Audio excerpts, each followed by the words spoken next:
Сәлем достар, жиһаздар туралы пайдалы ақпарат білгіңіз келсе, осы каналға тіркеліңіз.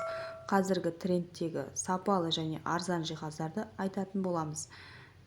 Сіз жиһазыңызды боялған МДФ-пен істететін болсаңыз, 5-6 шамасында түсі өзгереді.